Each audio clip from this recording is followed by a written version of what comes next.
June 1940. The Mediterranean shimmered under the early summer sun as Benito Mussolini stood on his balcony in Rome. To the north, Hitler's panzers were crushing France. To the south lay the desert, vast, empty, and, to Mussolini's eyes, undefended. Egypt was a British protectorate, but Italy's colonial armies were already in Libya, staring across the border at a prize that seemed effortless. To Mussolini, the timing looked perfect. He had missed the first act of Hitler's war, and he wanted his share before it ended. "We need a few thousand dead," he told his generals, "so that we can sit at the peace table." Italy declared war on Britain and France on June 10, 1940. In the narrow offices of the Italian High Command, maps of North Africa were unrolled. Marshal Rodolfo Graziani, commander of the 10th Army, was ordered to advance east from Libya into Egypt. His forces looked formidable on paper: 250,000 men, hundreds of tanks, thousands of trucks. But most of the tanks were slow, outdated Fiat models that would overheat in the desert. His men lacked fuel, radios, and air cover.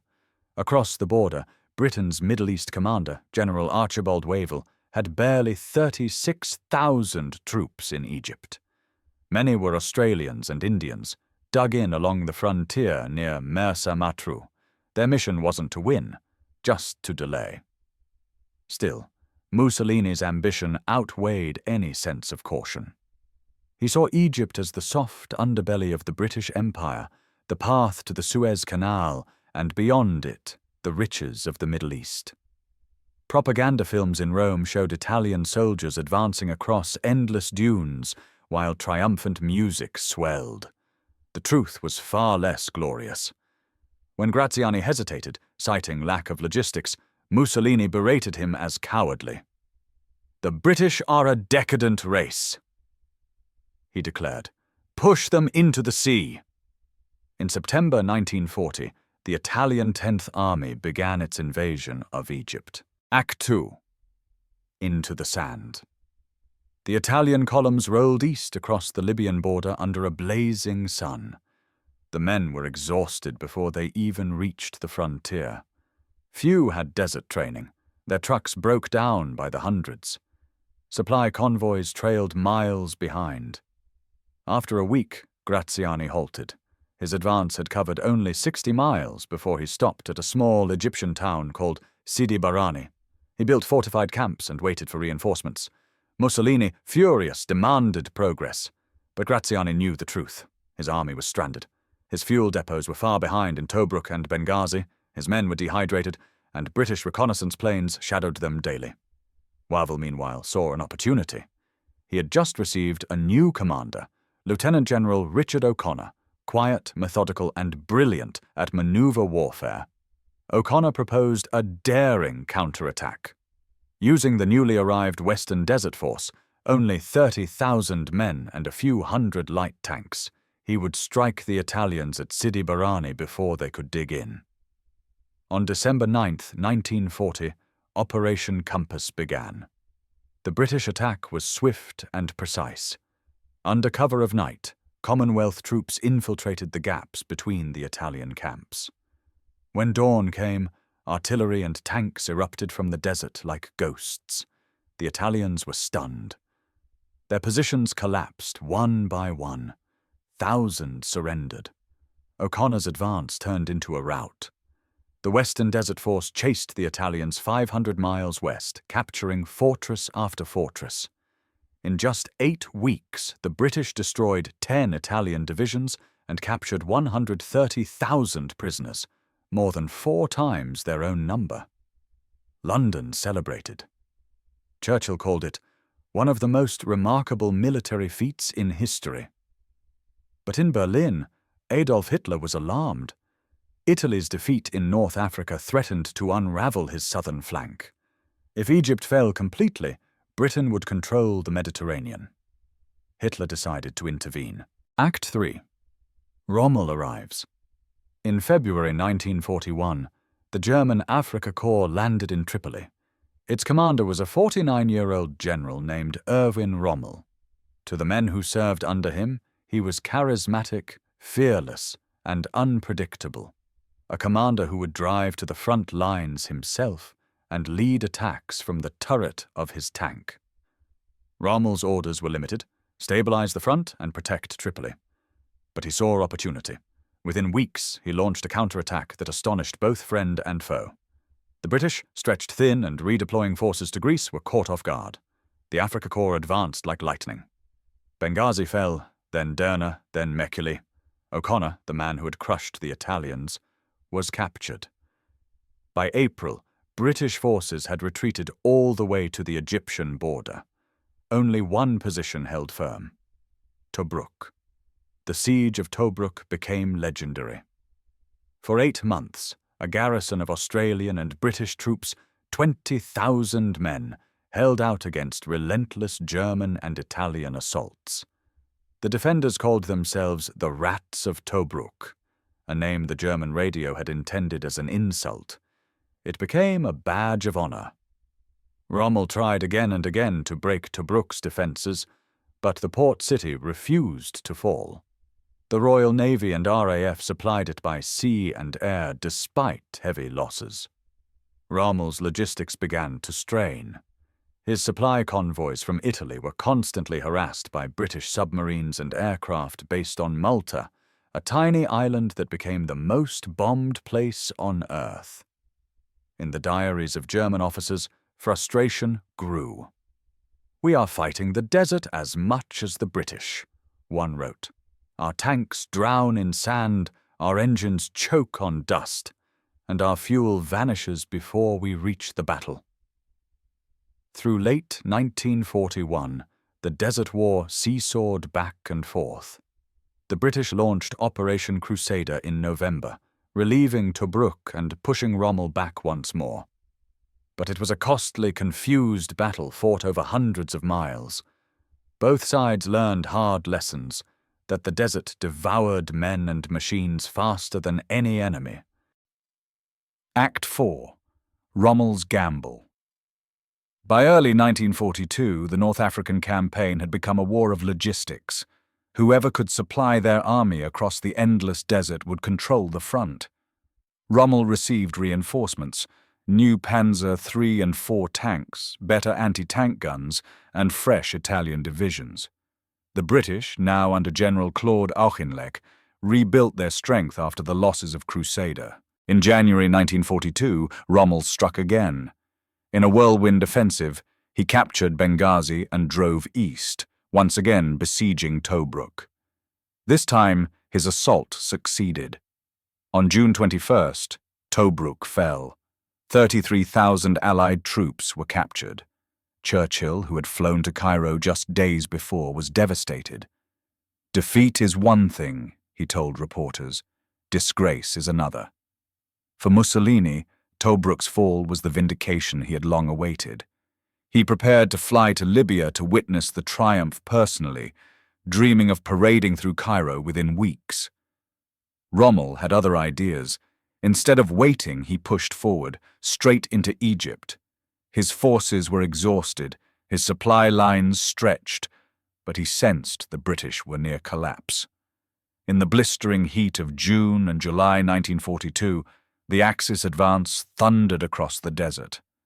The next stop was a tiny railway halt west of Alexandria, El Alamein. It was here that geography would finally halt Rommel's momentum. The Qattara Depression, a vast, impassable salt marsh, anchored the southern flank. The Mediterranean lay to the north. The battlefield was a narrow corridor barely 40 miles wide. No room to maneuver, no open desert to flank through. Auchinleck knew this was the place to make a stand. The 8th Army dug in. Artillery and minefields turned the desert into a fortress. On July 1st, Rommel attacked. For 12 days, the Battle of First El Alamein raged. The Germans broke through some positions, but the British counterattacked fiercely. Both sides suffered heavy losses. Finally, Rommel's offensive stalled. His troops were exhausted, his fuel nearly gone, and reinforcements from Italy were slow to arrive. For the first time, the Desert Fox had met an enemy he could not outflank. He withdrew west to regroup. The Desert War entered a tense pause, but everyone knew it wasn't over. Act 5. The Desert Turns. In August 1942, the British Eighth Army received a new commander, Lieutenant General Bernard Law Montgomery. Precise, calculating, and utterly confident, he took over an army that was battered but not broken. His first message to his men was blunt: there will be no more retreats. Montgomery understood what Rommel had not, that the desert favored the side that could sustain itself. He reorganized the Eighth Army completely, bringing in fresh supplies, disciplined coordination, and a sense of purpose that had been missing for months. From the Nile Delta to the front lines, Cairo crackled with new energy. American Lend-Lease convoys poured through the Red Sea, brand new Sherman tanks, Hurricanes, Spitfires, radar trucks, and fuel drums. British engineers rebuilt railways and pipelines across hundreds of miles of sand. Montgomery demanded total readiness. He would not attack until he was sure of victory. Meanwhile, Rommel's situation deteriorated. Hitler's attention had shifted to Stalingrad. The Afrika Korps now survived on crumbs.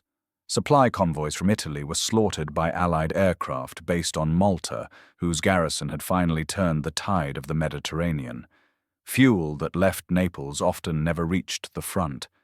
In September, Rommel fell ill. Malaria, exhaustion, and lack of rest gnawed at him. His forces were reduced to 50,000 men, barely a third of Montgomery's army, yet he refused to yield. "The desert has a way of hiding weakness," he wrote to his wife. "If we move fast and strike hard, the enemy still believes we are strong." By October 1942, both armies faced each other across minefields that stretched for miles. Montgomery knew the Germans expected a slow, cautious attack. Instead, he planned a hammer blow, a massive assault that would shatter the Axis line once and for all. Act 6. The Second Battle of El Alamein, night, October 23, 1942. The desert trembled with the thunder of 900 British guns. At exactly 21:40, they opened fire in perfect unison. The barrage stretched for 5 miles, lighting the horizon like a storm of red lightning. Montgomery's attack, Operation Lightfoot, had begun. Infantry advanced through corridors, blasted in the minefields, followed by armor and engineers. Each step forward was a fight through dust, barbed wire, and hidden mines. Axis artillery answered fiercely. German 88mm guns turned the desert into a furnace of fire. For 6 nights, the battle raged in brutal confusion. Waves of infantry crawled forward, guided by compass bearings and starlight. The air was thick with dust and smoke. Every ridge and wadi became a killing ground. Rommel, returning from sick leave midway through the battle, was horrified. His lines were buckling under relentless pressure. But he refused to retreat without orders from Hitler. "We stand or die," he radioed to Berlin. On October 25th, British armor attempted to break through at Kidney Ridge. The Germans counterattacked savagely. The battlefield became a graveyard of burning tanks. Montgomery remained calm. His strategy was attrition. Wear Rommel down until he had nothing left to fight with. By October 28th, Rommel's fuel reserves were almost gone. Many of his tanks were abandoned for lack of petrol. "We are fighting with ghosts," one German officer wrote. Then came the final blow. On the night of November 2nd, Montgomery launched Operation Supercharge. New Zealand infantry stormed the northern sector, while British tanks punched through the thinning German line. At dawn, Allied aircraft filled the sky, Spitfires, Kitty Hawks, and B-25 bombers striking relentlessly. Rommel telegraphed Hitler a final plea: "The army faces annihilation. I request permission to withdraw." Hitler's reply was cold: "There can be no thought of retreat. The army will stand fast." Rommel ignored him. On November 4th, he ordered a full retreat westward. Thousands of Italian soldiers, unable to move, were left behind to surrender. As the Axis columns fled across the desert, British troops raised their rifles in triumph. The battle was over. Churchill announced to Parliament, "Before Alamein, we never had a victory. After Alamein, we never had a defeat." It was true. The tide of the entire war had turned. Act 7. The Long Retreat. Rommel's army retreated 1,400 miles across North Africa, the longest withdrawal in modern military history. The pursuit never stopped. British armoured divisions drove relentlessly, cutting off ports and ambush points. Every day the desert claimed more vehicles, more men. By January 1943, Rommel reached the borders of Tunisia, where new German and Italian reinforcements, the remnants of the Africa Corps, tried to build a defensive line. But the situation had changed completely. The Americans had landed in Morocco and Algeria in Operation Torch.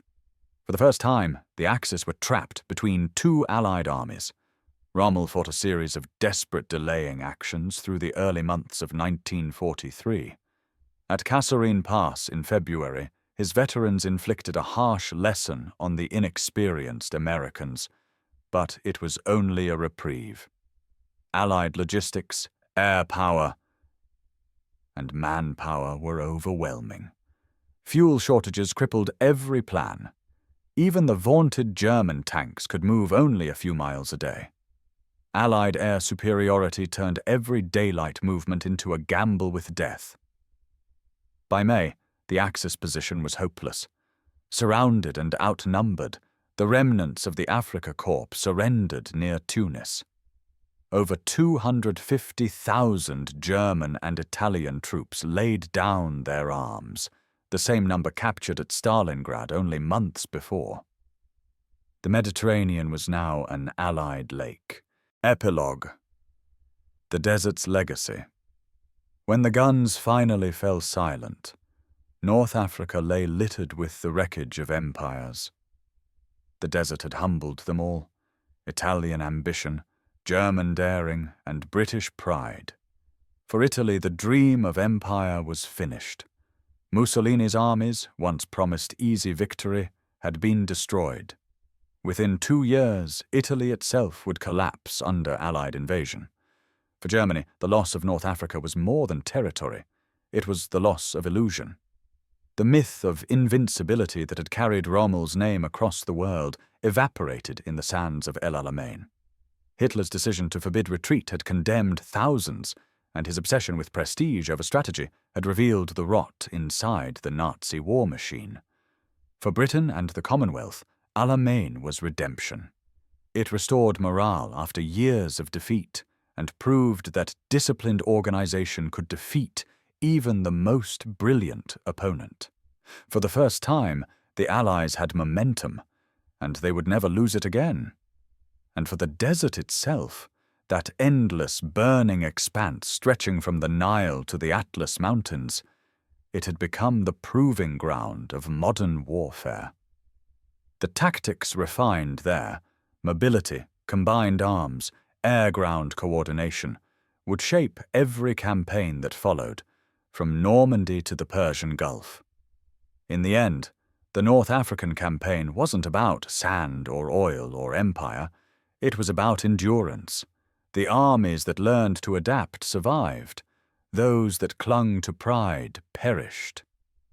When Mussolini declared war in 1940, he believed Egypt would be easy, a quick conquest to glorify his regime. But by 1943, his armies were gone, his empire shattered, and the world had changed forever. El Alamein wasn't just a battle. It was the moment when the desert itself chose who would live, who would fall, and whose empire would vanish into the sand.